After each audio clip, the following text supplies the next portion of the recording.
ஆதியாகமம் 28ஆம் அதிகாரம் 15ஆம் வசனத்தில் தேவனாகிய கர்த்தர், நான் உன்னோடே இருந்து நீ போகிற இடத்திலெல்லாம் உன்னை காத்து இந்த தேசத்துக்கு உன்னை திரும்பி வர பண்ணுவேன். நான் உனக்கு சொன்னதை செய்யும் அளவும் உன்னை கைவிடுவதில்லை என்றார்.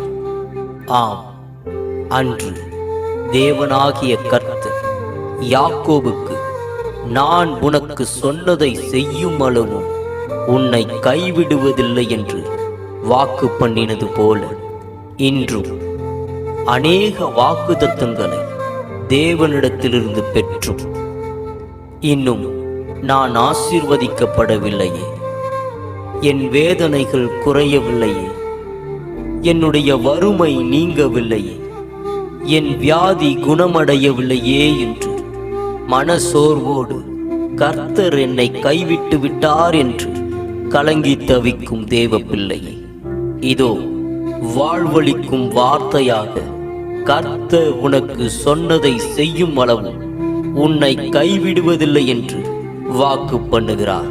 விசுவாசமாயிருங்கள், தேவன் உங்களை கைவிட மாட்டார்.